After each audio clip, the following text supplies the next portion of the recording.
me immense pleasure to welcome Professor Venkatesh Narayanamurti joining us all the way from the USA. Professor, good morning to you and thank you so much for joining us. It's really exciting to have you here with us today. And we have, this is also going to be an ISF book talk where we're going to be talking about his latest book that has come out and is going to be available to the Indian audiences after Jan 20th on Amazon. We've dropped a link in the chat, make sure to look it up.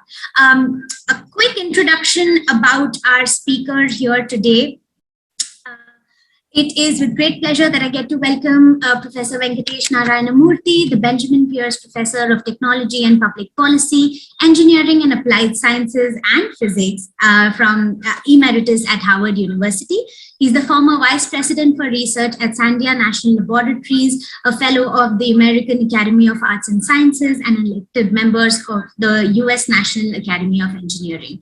He lectures widely on solid-state computer communication and energy technologies, as well as on the management of science, tech, public policy, and has served on numerous advisory boards of the federal government, research universities, professional societies, national laboratories, and industry. A scientist, a researcher, a public policy leader, and an academic administrator, Professor Murthy has donned several hats and has proven to be an extraordinary thought leader in multiple fields. I have a very small anecdote to share with our attendees. I read somewhere in an interview online, and Professor Murthy also shared this with me, that he's of the opinion that academic institutions are very, very formal in nature, and he's always gone by the name of Venky everywhere. And Drew Faust, the 28th president of Howard University, made fun of the fact that Professor Murthy goes by the name of Venky everywhere, and it's almost like he's like Madonna. He has one name and that's all he uses. And he's given me the liberty of calling him Venky. So Venky, thank you so much for joining in. Absolute pleasure to host you at India Science Festival. How are you doing, and tell us how you're feeling about joining the festival.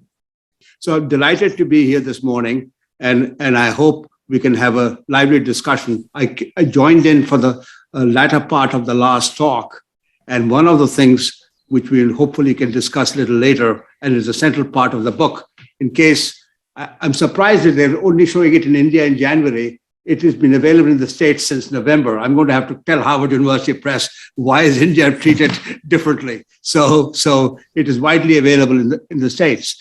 And I would love to discuss really how research in science and engineering and technology needs to be done.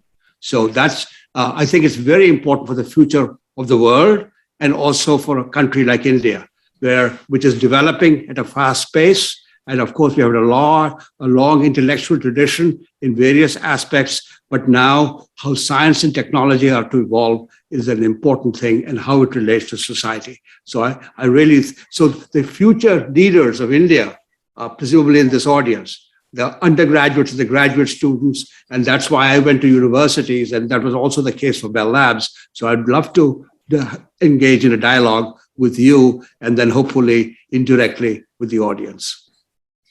So much, Venky. I'm sure that the future leaders of SNT sitting in the audience today are very, very excited to ask you all of their questions. And for all our audience members, we are going to be discussing Venky's latest book that he has co-written along with Jeffrey Sau, The Genesis of Technoscientific Revolutions. We've dropped a link in the chat about the book and where it can be found. Like Venky just said, it's already released in the US, and hopefully we'll see it super soon in India too.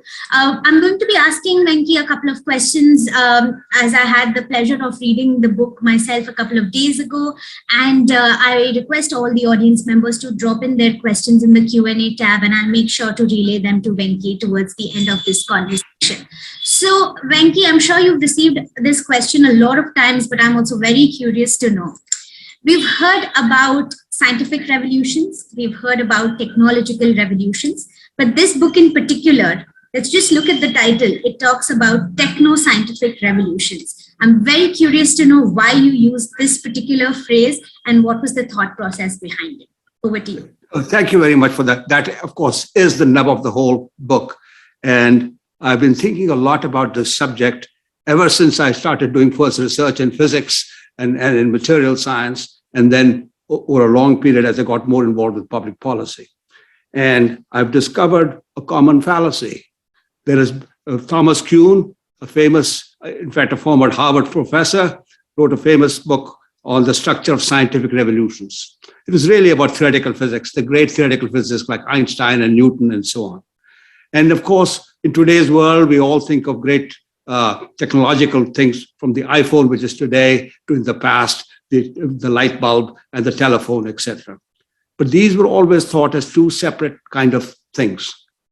What I learned over a period of time, that actually they are so intimately interrelated. And that's what I learned when I went to Bell Labs from my PhD from Cornell, and learned how, in fact, the transistor, which really caused the big information technology revolution, the fact that Indian technology companies like Infosys and Tata Computing Services have succeeded is because, in fact, transistors were first invented and circulated to the community. But the transistor was invented not just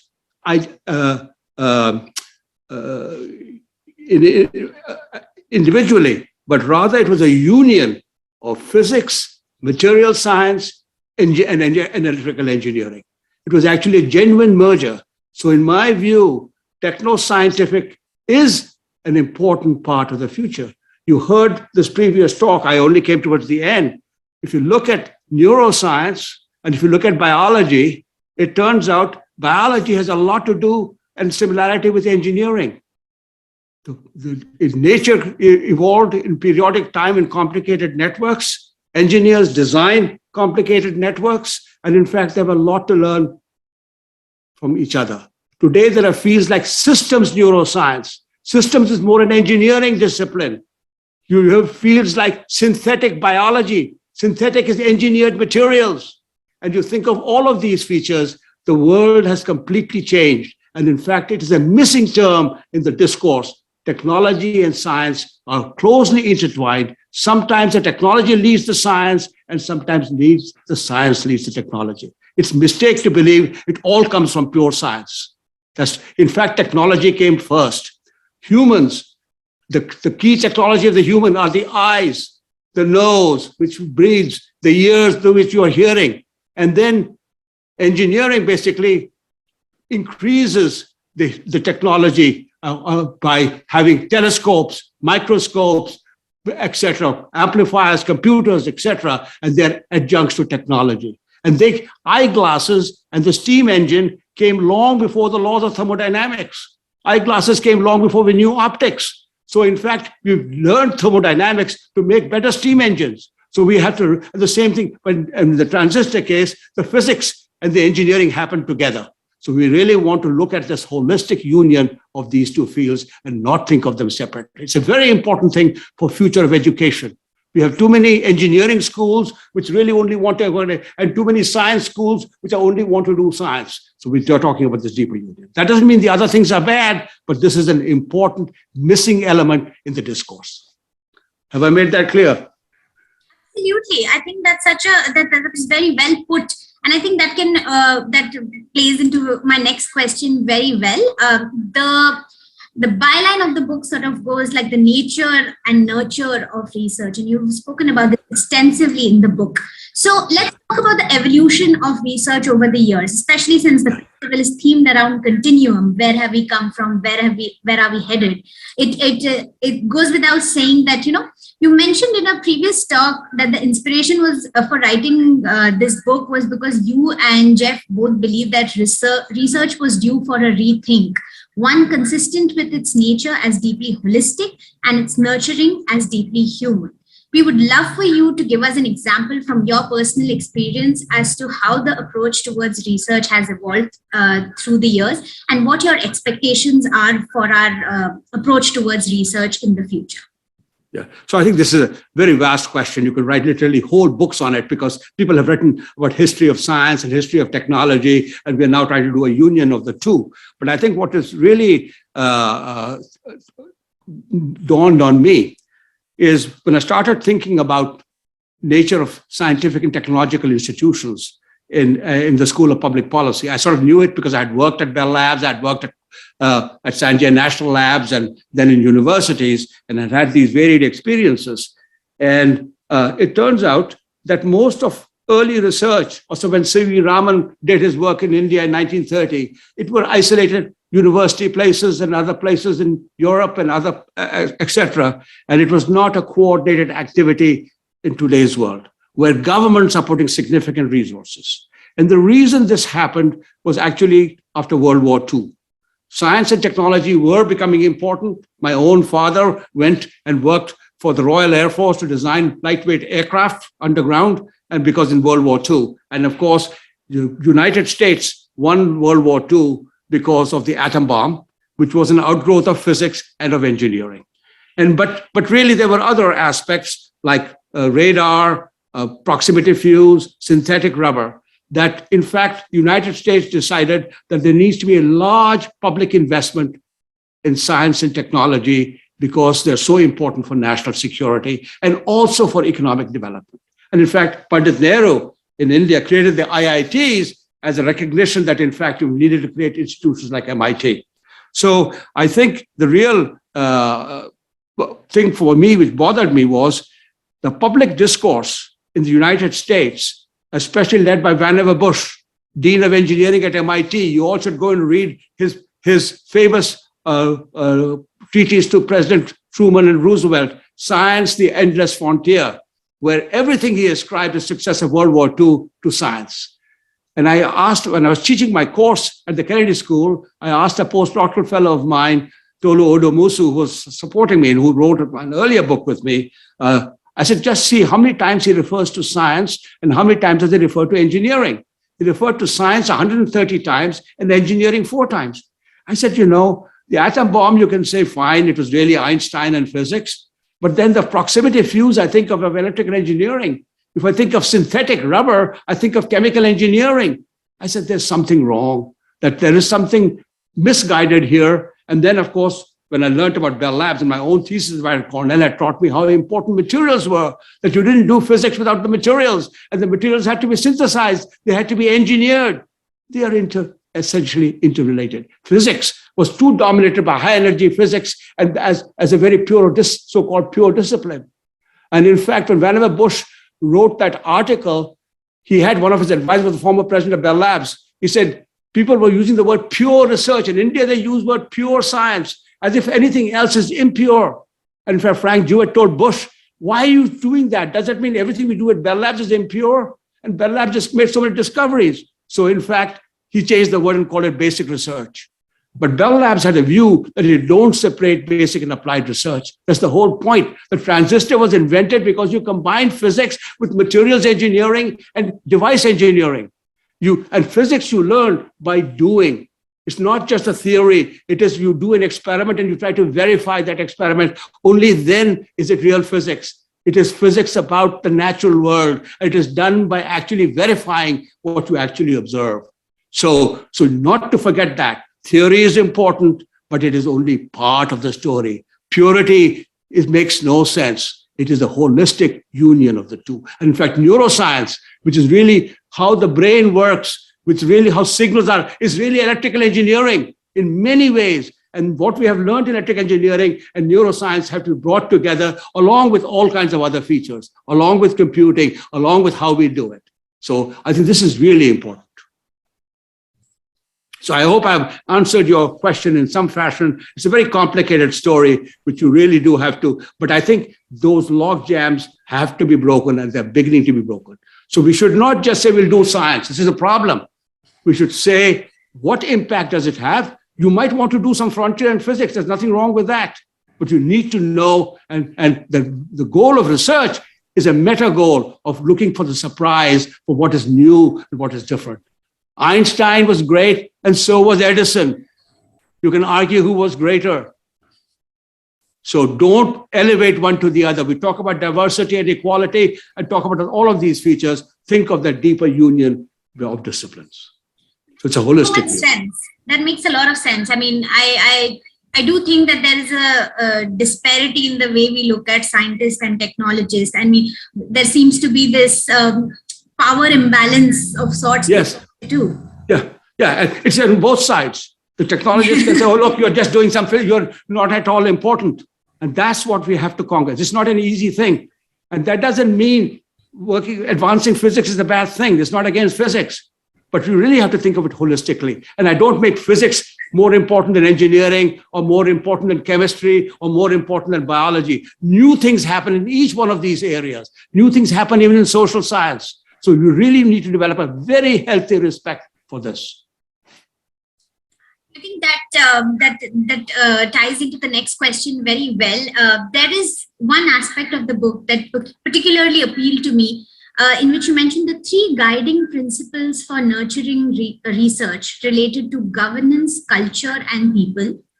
And I would like to really know how you decided to zero in on these 3 guiding principles, because there are so many different aspects to research, yet you managed to boil it down to these 3. What was the inspiration behind it? So this is, it's very, the outgrowth, partly of my own personal lived experiences of 50 years, first as a bench researcher, then actually becoming a leader at Bell Labs, and then a leader in a national laboratory where it was a public service mission, and then becoming dean at universities where it was an educational mission, and to really nurture and deal with creative people. But when I started going into public policy from basic physics, so-called physics research, I started thinking about how to actually connect to the larger society.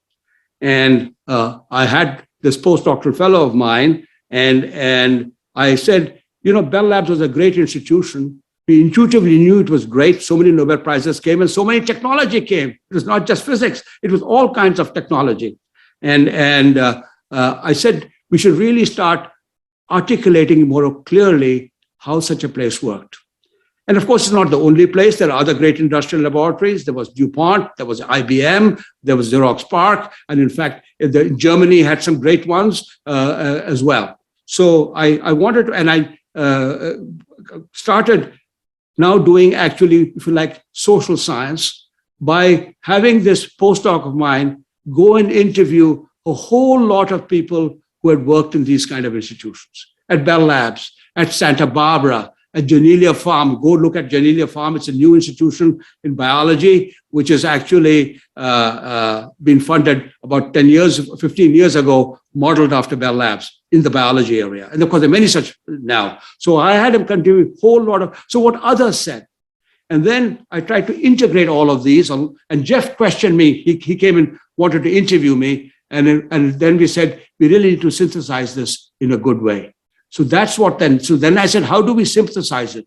Because very often people have viewed research, well, we just hire some people, give them the freedom, let them do whatever they want. That's not quite correct, because obviously somebody still has to select what has to be done. Somebody has to make sure they're given the right report of support. Somebody has to understand all of these. And therefore it requires some leader. It requires somebody who makes those decisions. And one of the people in universities often say, well, we'll just have peer review. Peer review is an important thing, but not at all sufficient. Because science or science can be a conservative force. What people agree, and then, but however, research is about the new. It is actually to actually disrupt what is the conservative thing. That's what happens. Einstein blew Newton completely from the water by this relativity, or Edison really changed how light was to be generated by inventing the light bulb. And there are current examples. So I think this disruption requires certain contrarians as well. People who do not just want to verify, but who question. The point which Dr. Seth was making, that questioning part. So we have a whole chapter on all of those features. So the leadership also becomes important, and how you are funded. So if you want 1,000 flowers to bloom, you can also have 10,000 weeds. Somebody has to nurture the flowers, feed and fertilize the flowers, and somebody has to kill the weeds. That's the responsibility, which is not often properly understood. So the researchers are very important, but the research leadership and how they are supported. That's why the nurturing part is very important, because the fragility of research, because you are the contrarians. So it's very important that the contrarian be part of the system, and he or she may need to be protected. And when people talk about diversity today, that's why if you want to impact society, the whole research area is a social enterprise. You go to conferences, not just to listen to talks, but you meet with a lot of other people while you're having coffee, while you're having beer with them. You learn all kinds of things. It's a social endeavor. Research groups are social endeavors, and we must understand the culture. So the leaders must propagate the right culture. People have to be mentored, and the research to be successful. It's a very important thing. I don't like the word manager. The manager is wrong. Leaders have a vision, but their main job is to make the success of the people in that organization. So that was an important element. And second, not to forget how great advances occur, to think of science and technology holistically. Don't elevate physics over chemistry or chemistry over biology, as Comte and maybe Europeans did, or even the British did. That was the whole point, and we need to change. So this really becomes important for a country like India. For a while, there is still this divide. And I want the students, if you're really passionate by theory, go do it. There's nothing wrong with that. But we do want you to think and respect the other person as well. And that's really important. Do what you really want to do. I want to do experiments. Somebody might want to do theory. Somebody may only want to do physics. That's okay. But that doesn't mean you don't respect the other people. And at the same time, the organization has to be such that you recognize those who are the really creative people, nurture them, and yet that's why it needs to be made more effective.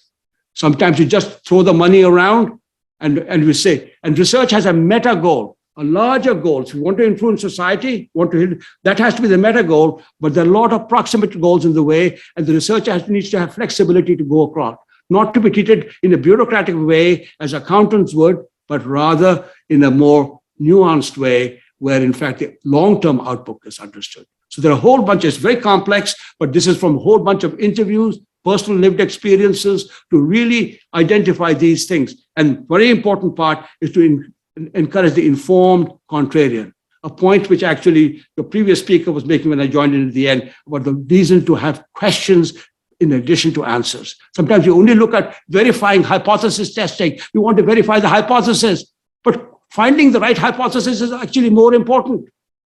That's what it is about, imagination. It is going across with a contrary point of view. That's how Edison was. That's how Alexander Graham Bell was. And that today Steve Jobs was. People didn't want to integrate computing and communication and actually make touchscreen displays, etc. And Steve Jobs had the vision. So it's a different kind of vision, but really thinking outside the box. So I hope I've tried to explain to you, it is a very complicated ecosystem, but this distills in a various way, the leadership part, the support part, as well as the environment. So culture is really, really important. That is why you want to have diversity, because you do want to encourage that debate. But then there still has to be somebody. That judge may not be right always. Great leaders make mistakes. I've made many mistakes. But that doesn't matter. But at the same time, over some period, you will have encouraged the contrarian and done something new.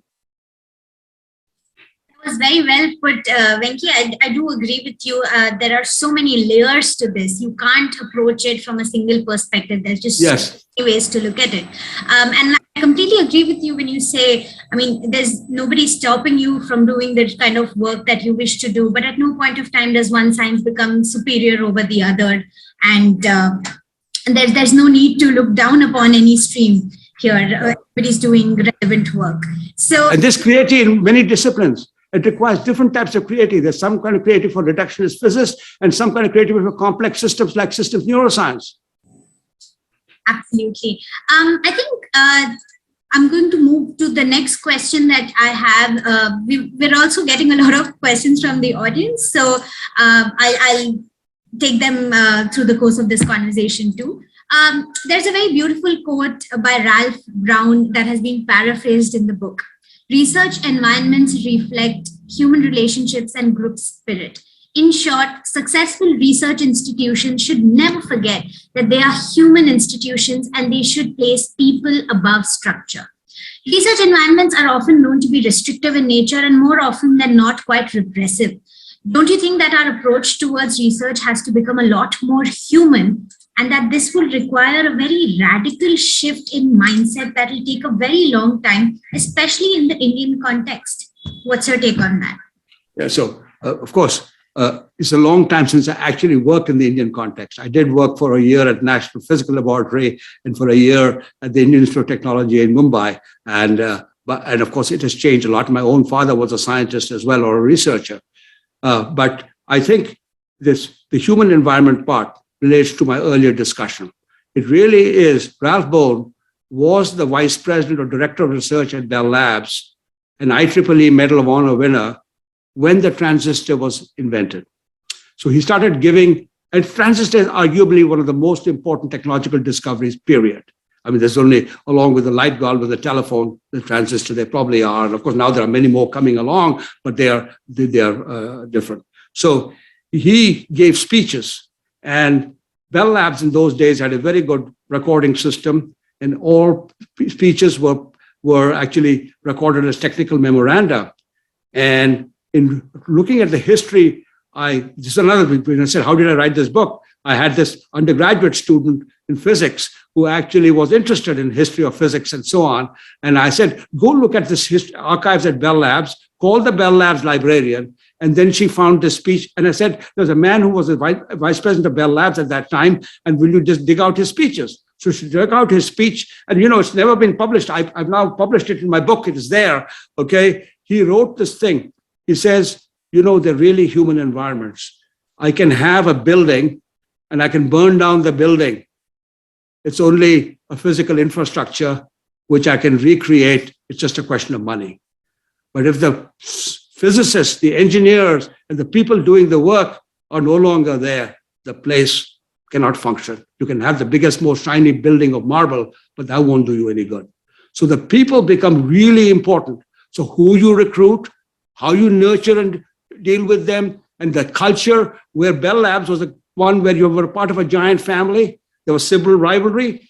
It's always a balance between cooperation and competition, just like balance between disciplines. So in fact, you want to have that leader who can foster that group spirit, but yet encourage that individual excellence. This is not an easy thing, just like working across disciplines. And that is what Ralph Bohn was talking about. That's what Bell Labs is. So identify really creative people, where how you interview them and recruit them, because you want to look for their imagination. You're looking for people who have that questioning attitude. I've been accused. That's one thing about physics. It teaches you to question. Many of my friends, you're always questioning. But that's through the questioning, you get to ultimately the right answer. Of course, question and answers feed on each other. It's a cycle. Think of things as a cycle. So the human environment, not to forget that, too often forgotten by bureaucrats, too often forgotten by accountants. So if you look at great institutions, so this Tolo Odomosu went and interviewed people at Janelia Farm, and it was modeled after Bell Labs. And a young postdoc says, sir, the reason this place works so well, the administrators and the bureaucrats are trying to help and make my work better than finding solutions to my problems. So that is what good leadership is. That's what good nurturing is. And that's what Ralph Bohn was. The second important point, that you never forget combining theory with practice. That is, the practical person is just as important as the theoretical person.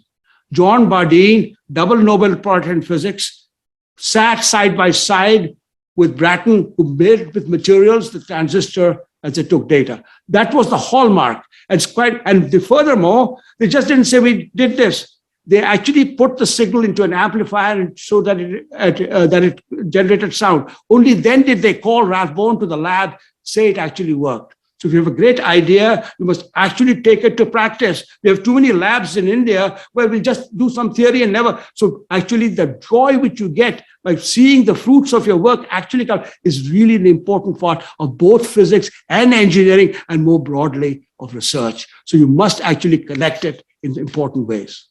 So I hope that was essential. So Ralph Bohn, for me, I thought I was a great leader. I said, no, this man thought about all this 50 years before me. The reason they hired these people was because that's how it perpetuates. So it starts. So it was started. So leadership is important. This is true at Santa Barbara. The chancellor had the right vision. He got the right deans, etc. And a chain is as strong as the weakest link. So you need the very great researchers. You need the great faculty. You need the students in the university, and then you need the right leadership. Otherwise, it won't work. And they need the right support. That's very interesting. You've touched upon a couple of points that lead into my next question very well. I'm going to pick up questions from the audience. You spoke about funding and the relation between the industry and research, these two spheres that seem to be very far from each other or are not being tapped into very well. There is this one question that we received, which says, what is the contribution of Indian industry and big industrial houses in funding fundamental research in the basic sciences when compared to organizations in the West? How can we have big industrial houses really supporting research? What's your take on it? I think this is a very important question in the long-term situation for India. And if you look at history, it turns out, my impression is still limited, that in the old days, actually, in India, the Tatas were very good in recognizing the importance of research. And they, in fact, Tatas funded the Indian Institute of Science in Bangalore, and then the Tata Institute of Fundamental Research. But that tradition is not as common as it should be. And if you look at India, I had a postdoc who's now at the Indian Institute of Technology at Delhi, Ajinkya Kamath, who actually looked at multinational companies which have come to India. There's an IBM research, there is General Electric set up a big laboratory in Bangalore, etc. So the industrial houses of the US realized that India had talent and set up these R&D labs in different parts of India. And in fact, we found they were generating a lot of patents, etc. But the Indian industrial houses weren't quite doing it. So I think this is very important. It requires two to tango. There needs to be a greater tradition of the larger industrial houses to have R&D, and that's how you can interface with the universities, etc. So this whole ecosystem has to be developed, and the attitudes in universities also have to change, and how this is encouraged and fostered. So there is a lot to be learned in this, I would say, in this area. It'll be very important, not only for India, but for worldwide. This is extremely critical. So this is, I think we do need a much larger industrial R&D ecosystem, whether it's Reliance and others. Now, green hydrogen, I'm told Reliance is beginning to study it, or Mahindra and all of the Tata. So they need to have a much stronger relationship with the Indian universities. One of the things which Nehru did very well was creating the IITs, but they really funded much of the research in research institutions, but not in the universities. That has been changing. So we need that university research ecosystem with the right combinations, along with the public funded, the CSIR laboratories, to actually function much more in a holistic way than in silos. So I think there are a whole bunch of strategic issues which need to be addressed for it to be fully realized. And the potential is there, but it is not yet there because of history. Yeah, China is doing very well in that area because they recognize that they're more of a top-down, and India is very democratic, which is good, but there's some dangers of this democracy. You still have to have a combination of that and past history, where this view of pure science, as if you get yourself sullied by doing something experiment. America became great because they actually were different from Europe. They didn't have this arrogance in this matter, but now if they become arrogant, they're going to lose their shit. So I think you should look. I've not looked carefully. In India, where we did terribly was in manufacturing, in semiconductors, in those areas, because we didn't build in those R&D. But we've done reasonably well in space research. We've done reasonably well in what you call in pharmaceuticals and in the chemical industry. So somehow one has to understand, my own view of space was because it had a great leader in Vikram Sarabhai, who built a tradition, and they actually is kind of amazing. So India has done some very good things. So we have to now adapt that model appropriately where we connect for the larger issues of society. Very interesting that you mentioned China. We had a discussion today on the history of science and its coming of age in the Indian context, where one of the speakers really highlighted how China's growth in science and technology really escalated in the previous years. While at some point of time we were on par, it's just the comparison. It cannot be done anymore because China has really shot up in ways that it's just accelerated over the years. And I think with that, I can move on to the next question that we have here. In one of your interviews, you mentioned that science, engineering, and all other disciplines are socially constructed. You've been an early champion of interdisciplinary initiatives and collaborations, and have often spoken about the need for S&T to grow in a liberal environment. And you've often been very critical of universities of doing research in a very, very repressive manner. And you've talked about how our approach towards research has been extremely linear. Why do you think it's so even in 2022? Where are we going wrong? And what are 2-3 very key points that we need to work on to make our research a lot more liberal in the coming years? Yeah, it takes a long time to change any system because, traditions build up and so on. But first of all, research, just like any research organization, are socially constructed organization. Bell Labs was a socially constructed, which I realized only after I looked back and thought about how all the things work. So was the Edison Research Laboratory. So are universities. Harvard had a certain culture, Santa Barbara had a certain culture, etc., etc.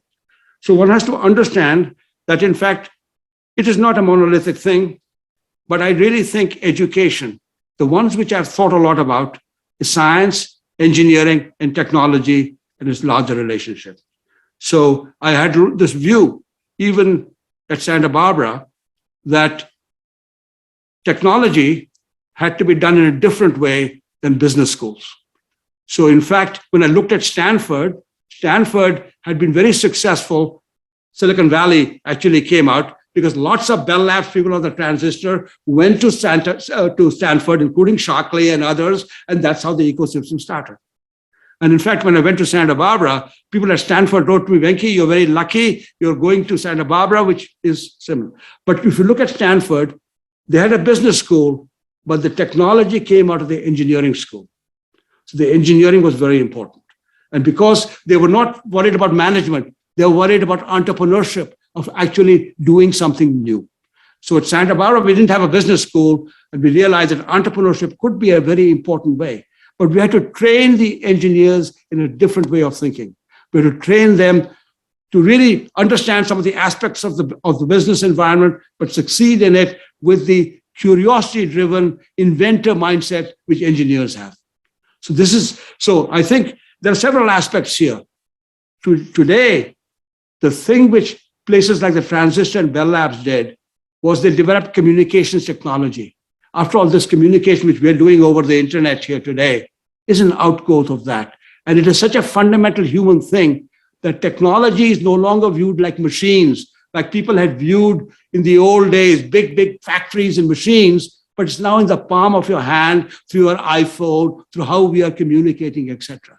So the Bell Labs and the IBMs of this world actually changed how you thought about technology.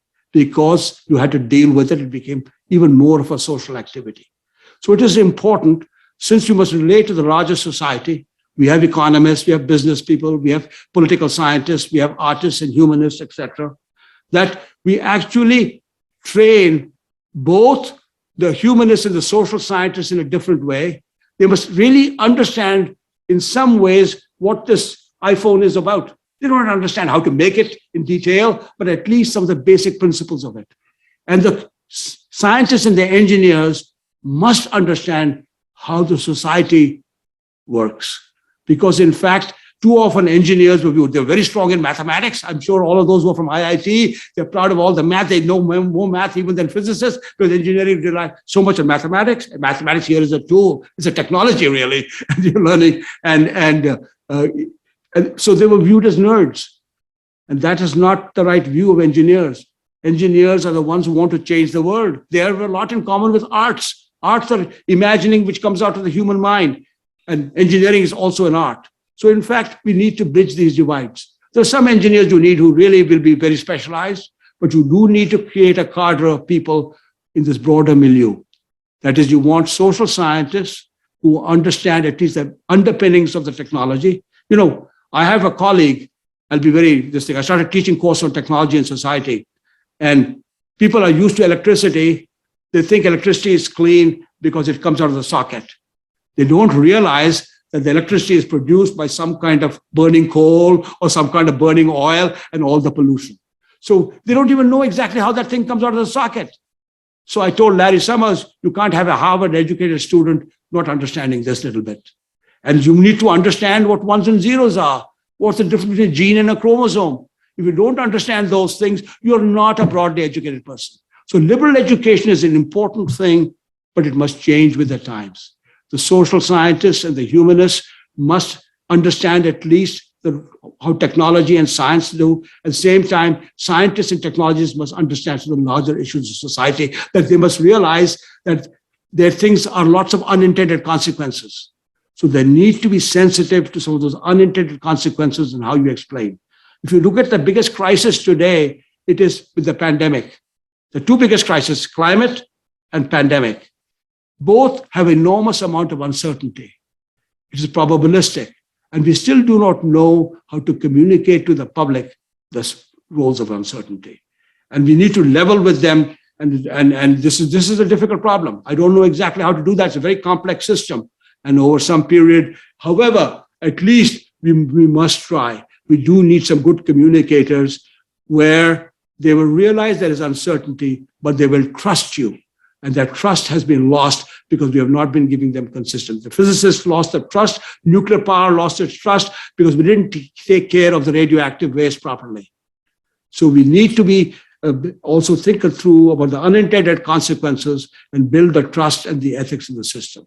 So it's a very complex system which we need to think about, but really we do need a cadre of people with this broader education. And in fact, the undergraduate education should be broad. The specialization comes later. It comes either the master's and the PhD level. So this broader, that is the reason I went to Harvard. It was a great liberal arts institution and the undergraduates were the brightest. The same thing needs to happen with the IITs. The IITs get the brightest people of India. And I've been telling my friend Ambud Sagar at IIT Delhi, we really need to encourage this larger issue society. That doesn't mean everybody becomes that, but they at least appreciate the issues of ethics, of social consequences, and unintended consequences. So have I made that clear? Absolutely. I think it's very interesting that you mentioned the point about communication, because that is really what I want to ask you next. In my previous conversations with you, you had mentioned about how strongly you feel about the importance of people like science communicators or public engagement practitioners who are actually taking the science to the masses and to societies. But essentially at the festival, we've spoken to two different types of scientists and researchers. One school of thought being that it's absolutely imperative to engage with audiences and publics because science is funded by the taxpayers' money. So it's absolutely a responsibility to engage with the audiences. However, the second school of thought, and some researchers and scientists have said that they already are engaged in so many different things on their level. Why does the onus of public engagement also have to fall on them? Why can't there be another mechanism that works in a manner that they don't have to compulsorily interact with public because they're not comfortable doing so? So what's your take on that? Yeah, so I think this is a very complicated question. Okay. Let me just first say something else. We don't want every physicist and engineer to become just a public policy or communicator. But one thing they must realize, when we do our research, we are spending enormous hours, sometimes years, to come to some kind of conclusion. And we might write this paper in one day or a few days. Think a little bit as to how you communicate those results to your peers, just not to the general public. So some effort has to be spent in developing the right communication leadership skills. That's what the undergraduate education does need to be, that every engineer must learn how to write and read and write in a good way. That doesn't mean they become like you as a communicator, but they at least can describe their results to their colleagues properly. Very often these students don't realize how to give a talk before their colleagues, because not every colleague knows. When you do a PhD, you know more about the subject than anybody else. You got to explain it in some fashion. So that part is, so the ability to speak publicly at scientific conferences, those should be minimum requirement for everybody. But then there would be some people who are born with a larger gift of simplifying. You see, it is very important that the card-carrying physicist or engineer must be able to defend what they're doing or provide the uncertainties with their data. It is the evidence, but realize that might change. So that's where, so we don't want to negate that ever. That's where the ethics and integrity come in properly. So, but same time, it is important that we have a subset of people who actually can do, they are the ones who eventually become the leaders, because they should make sure that they're able, that's what I meant. The leadership has to be insulated, that the researchers have to be insulated from the day-to-day politicians, because they, so what will happen with the pandemic, there needs to be some proper interface, and the leaders of the scientific establishment will be the subset of people, so the ones who actually want to work. So there are different grades here. Everyone needs to be a communicator with their fellow, at least in their immediate colleagues.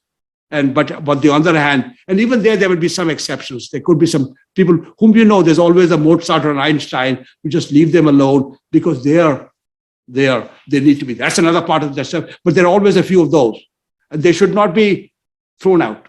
But the others, but it is important that you think about something deeply. So I was lucky that I could spend time. I had my credentials in physics. Now I can impact the others because the physicists won't throw me out. It's very important to me that the physicists and the engineers don't throw me out. So I think, so developing some credibility. So if you're a good communicator, we must really say, yes, this person really tells us the truth is actually reliable and evidence-based. So it's very complicated, but I hope it gives you an idea you need. We don't want everyone to be able to defending this, but they should think, everyone should be thinking about the larger meta goals of what they're doing. They're proximate goals where you just want to make some images, but it's just like a famous athlete. An athlete wants to win in the Olympics, but there are a whole bunch of proximate goals, controlling your weight, your diet, and all these other things. So you want to have the meta goal should be, what is it new and different that I'm going to do? That's the meta goal of research. The meta goal of development is to actually make it actually work, to actually remove all the uncertainties, and both are important. But you've got to realize what your meta goal is, and then you have proximate goals, and you allow the researcher to have flexibility to achieve the meta goals. That's so interesting, Venky. The last part that you mentioned about, the researcher having that flexibility. One of our panel discussions really focused on how research needs to be rethought completely, and it plays into this conversation very well, because your book is all about rethinking the nature and nurture of research.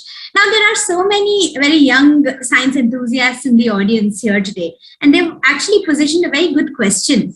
With your vast experience, how has your personal take on research evolved over the years? And what is the one thing that young undergraduate students in STEM can take away from your experience in terms of which direction they should choose? And what would your advice be for these science enthusiasts to become better holistic thinkers? How can they improve upon their thinking process? Like you mentioned, ask questions, look at things holistically. How can we develop on skills and become better thinkers? First of all, so I was dean. I had been dean for 17 years between Santa Barbara and Harvard. And I learned long ago in my own personal experience that young people, some people are very definite. They want to do certain thing. And there are many who change their minds. But however, what should happen for each one, it should be your passion.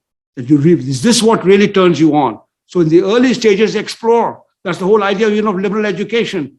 I myself started at first as a theoretical physicist. Then I realized that was not my thing. I really wanted to do experiment and try things. So that's the first thing. Explore in your early stages. That's important in the education system. In India, too often you were stovepiped.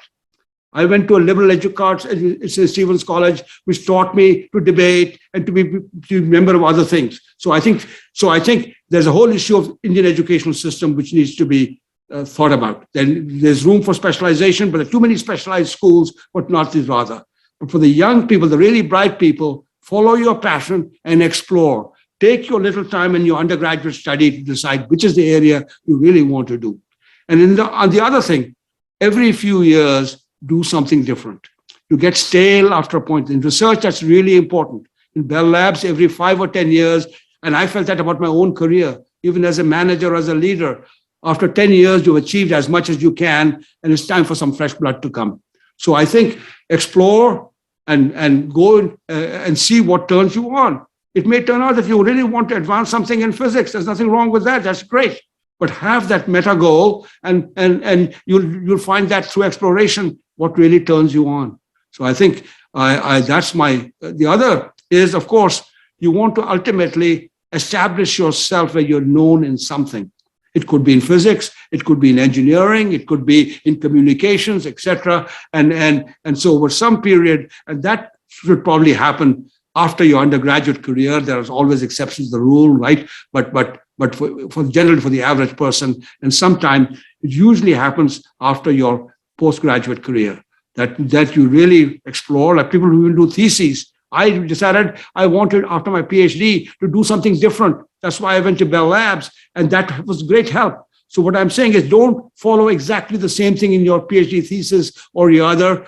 Find some other thesis advisor that automatically will teach you to broaden your horizon.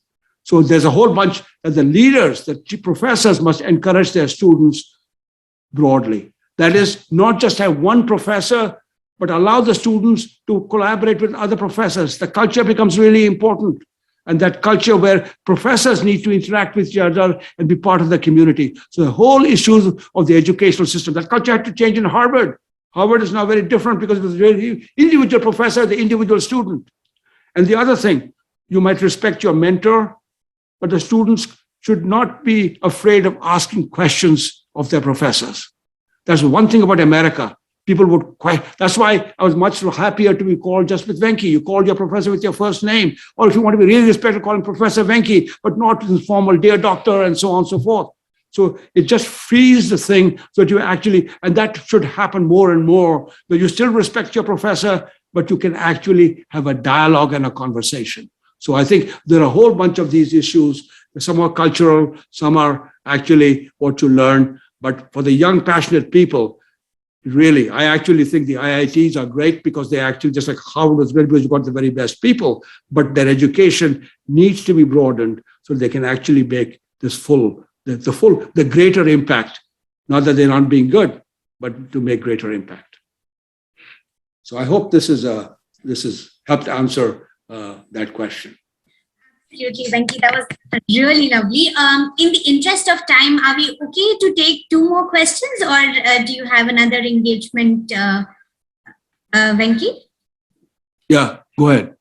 All right, great. So we have one very interesting question from the audience. From your personal experience, would you like to shed light on why there aren't many more institutions like the Bell Labs anymore? What can we do to bring back academia-industry collaboration that reached its zenith when such setups existed, but they don't really exist anymore outside of very big tech research setups? Yeah. So I think this is one reason why we wrote the book is ineffective, and I'm still writing editorials on that. In fact, it will be coming out. You see, there are to do long-term research in a company, in an industrial organization. It is risky. It takes an appreciation of something which may actually affect the core business because it will completely upturn what you were doing. Bell Labs was a regulated monopoly, but it also had great leaders who realized that you needed technologists to think of the future communications industry, very long term. But it was also vertically integrated, namely the manufacturing all the way to the research and the communication people were one company. Over a period of time, Wall Street, United States developed a much more short term. Oh, Bell Labs invented the transistor, but by law, they're supposed to share it with everybody. So they didn't make any money off it. And people became much more profit sensitive to it. And then IBM started downsizing its research. DuPont started downsizing its research because you could not get the immediate benefit of the research. So that they become more and more product development organizations, because in fact, that's where the initial money is. So that's a very serious issue. And the other part is, in the case of Bell Labs, they separate the manufacturing from the other parts.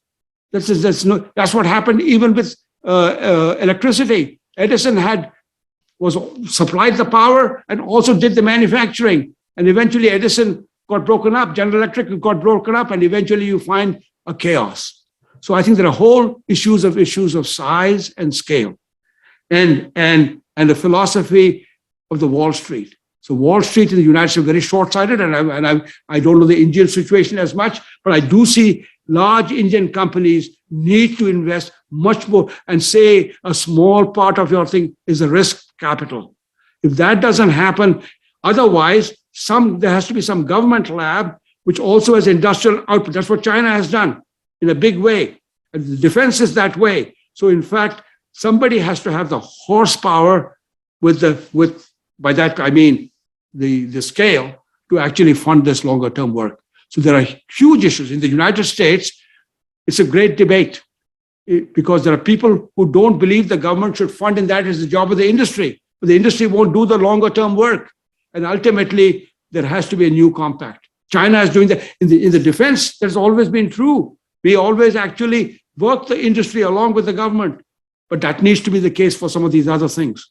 This is quite important in the Indian context. So there has to be that kind of change. And that's the conversation I'm trying to lead. I want to spend the last few years of my life actually changing this so that we actually create, and not that there are some lessons of the Bell Labs and the industrial labs which will stand the test of time, because creativity and technoscience, but some aspects will need to change with the time because fields have changed. You need to have, biology has different kinds of things, and you need to have new kind of institutions. That's what Janelia Farm is about.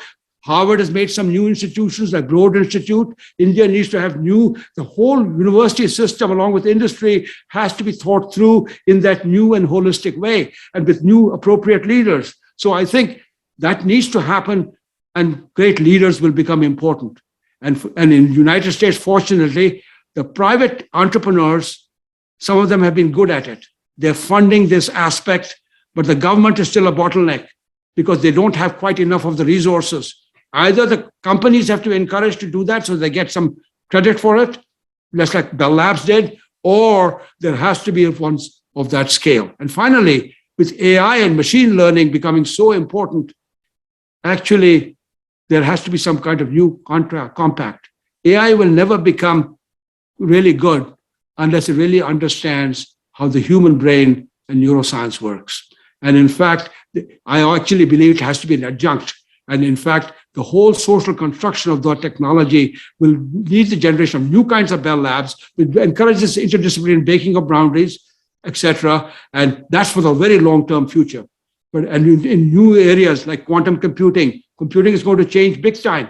And can't just be software. We just can't have Infosys and TCS. There needs to be the hardware side as well. So a whole bunch of issues need to have. That's being debated in the US right now. I'm writing articles. There's legislation in Congress on national innovation. And I don't know how to check out because not everybody agrees. It is a complex system. The political system says, and the business people say, leave us alone. The government doesn't know.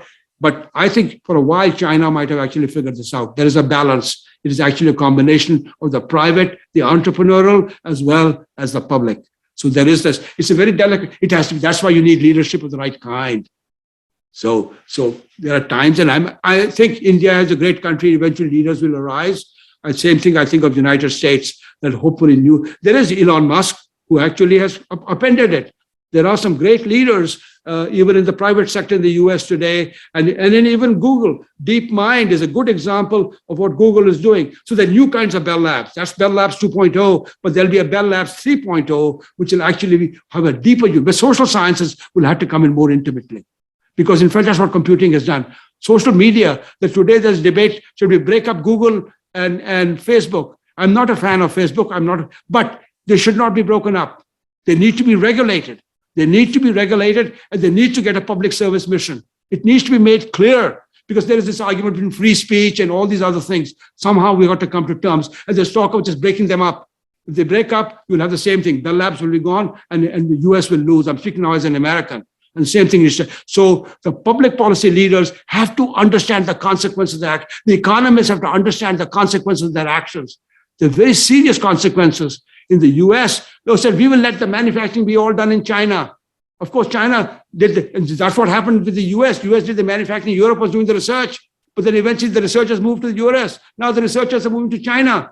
So what we want to say, we have to view this holistically and not just view the short term. The short term, the US industry benefited because they could get all the products from China and they were doing the high-end work, but that's not going to be true longer.